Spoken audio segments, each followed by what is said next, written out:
Kuriantis Druskininkų miesteliui, jame įsikūrė ir žydų bendruomenė. Apie jų kilmę galime spręsti iš kai kurių pavardžių – Ratnicki, Izraelski. 1878 metais iš 417 nuolatinių Druskininkų kurorto gyventojų 219 buvo žydai. 1913 metais iš 741 gyventojų 274 žydai. Dauguma bendruomenės vidutiniokų ar varguolių įsikūrė Žydų gatvėje. 1913 metais iš 37 Druskininkų prekybos ir gamybos įmonių turėjo pirmą atskirį tik 2 – priklausė žydams. Pagrindinėse Druskininkų senamiesčio gatvėse kunkuliavo prekyba, žydų parduotuvė eilė rikiavosi Vilniaus gatvėje. Pardavėjai lenkiškai kvietė užeiti į parduotuves, gyrė savo prekes, dėrėjosi. Senieji druskininkiečiai dar prisimena mažytės knygutes, kuriuose buvo surašomos skolon įmamos prekės. Druskininkų žydams priklausė apie 25% nekilnojamo turto kurorte. Kelios žydų šeimos turėjo alines, arbatinę, valgyklą, nemažai parduotuvių ir pramonės įmonių.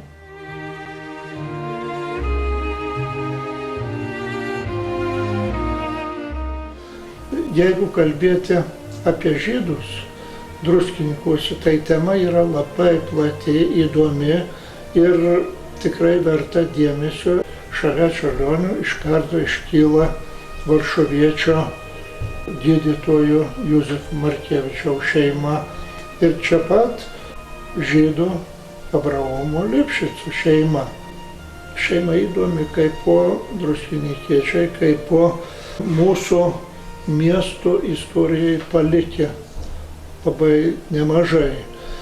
Tėvas Abraomas Lipšicas buvo verslininkas, kaip dabar sakytumėm, buvo turtingas žmogus. Jo vadovaujama, jis buvo rangovas statybų, kurios ir šiandieną yra Druskininkuose ir puošia mūsų miestą.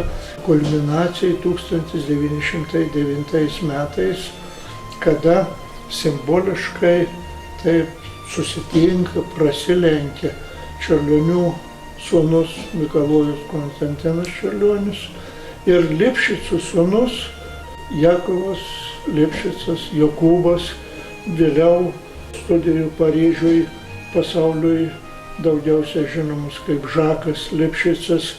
Tarpukaris čia gyveno labai daug žydų.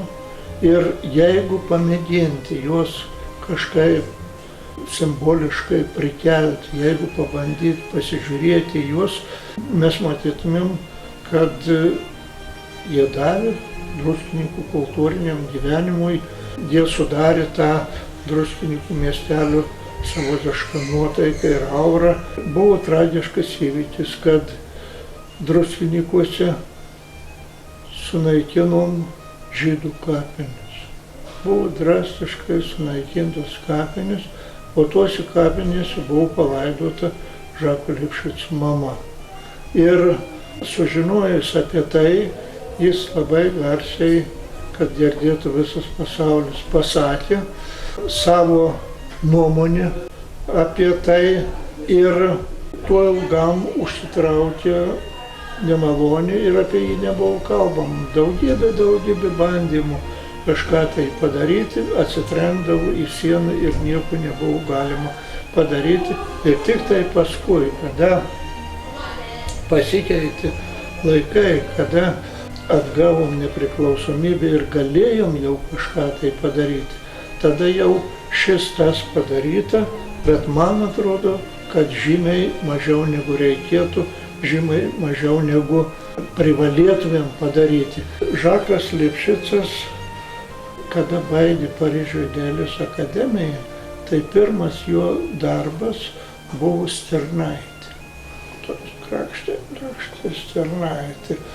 Ir antiek buvo plastika jautri, antiek buvo tas darbas toks dvasingas, kad jau tada visi žinojo, kad jis bus didelis skulptorius. Ir Zundelovičius paėmė tą Stirnaitę, tos Stirnaitės tokį įvaizdį mintim ir sudėjo krūvą akmenų, bet jeigu prisimerki, ir pažiūri, tai tų akmenų krūvos kontūras yra tos tarnaitės kontūras. Ir ta akmenų krūva yra žydų kapinių paminklai, kuriuos sunaikinom su buldozeriu. Yra kažkokie tai akmenys ir ant tų akmenų yra tekstas iš Ekleziasto, iš Švento rašto, Senojo testamento, kur yra toks ilga eilė, laikas gyventi, laikas mirti, laikas mylėti, laikas neapkęsti, laikas augti, laikas senti, laikas kurti, laikas griauti, taip toliau. Ant tų akmenų yra lietuviškai ir žydiškai tas parašyta. Yra labai fainas darbas.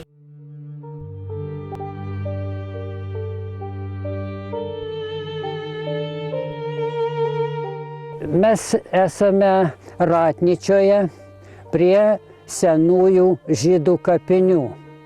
Ir daugeliui kyla klausimas, tai kurgi tos senosios ir kur kitos žydų kapinės. Druskininkuose parašyta senosios žydų kapinės, Ratnyčioje įrašas taip pat senosios žydų kapinės.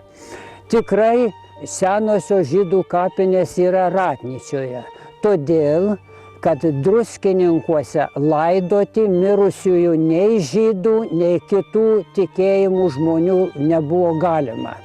Bet kokia mirtis druskininkuose kurortui buvo labai didelė žala ir buvo manoma, kad druskininkų kurorte žmonės nemiršta, o jie gyvena tiesiog ko ne amžinąjį gyvenimą. Taip kad ir lietuviai, ir lenkai, ir žydai buvo laidojami tik Ratnyčioje tam tikrą laikotarpį ir tik vėliau atsirado naujosios kapinės žydų druskininkuose ir taip pat kitų tikinčiųjų. O pradžioje buvo Ratnyčioje. Net ir 1847 metais, kada mirė Jonas Čečiota, tai irgi nebuvo laidojama druskininkuose, o būtent buvo palaidotas Ratnyčioje. Vadinasi, iki 1847 metų kapinių druskininkuose aplamai nebuvo. Jos atsirado apie 1868 metus. Šitoje vietoje, kur mes šiuo momentu stovime, čia buvo žydų getas, tai labai gražus 2 aukštų mūrinis pastatas. Ir tame jie pastate gyveno, kaip ir kvartale, kuris buvo gausus gyvenamųjų pastatų, ir jos juosė Janonio gatvė, Tarybų gatvė ir dabartinė Vilniaus alėja, o šitame kvartale ir žydai gyveno. Vokiečių karininkai ir aplamai vokiečių atstovai lankydavo gydyklose procedūras.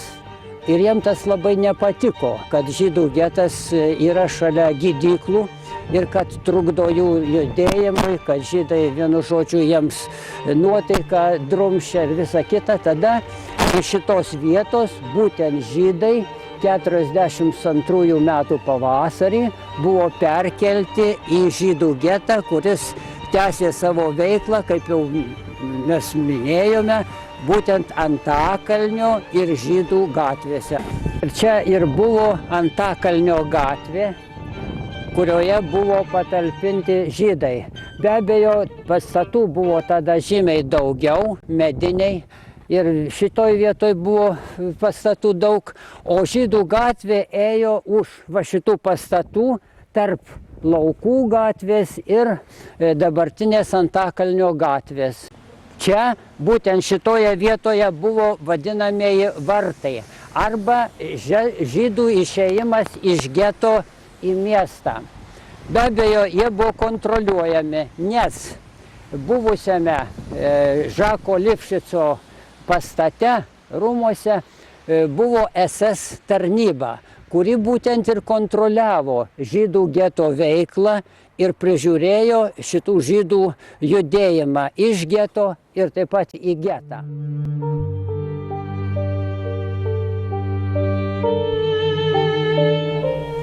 Archyve aptiktas karo metais vokiečių kalba parašytas dokumentas, padėjęs atskleisti šį paslapties šydą.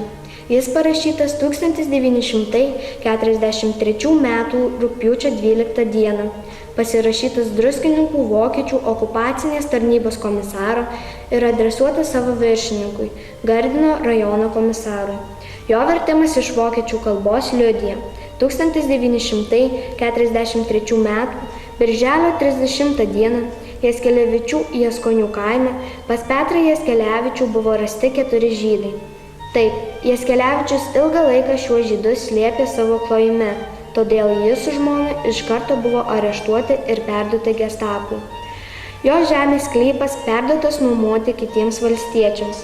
Kadangi jo sodyba stovi visiškai tuščia, aš prašau jūsų leidimo ją sunaikinti, nes ji gali tapti banditų prieglauda.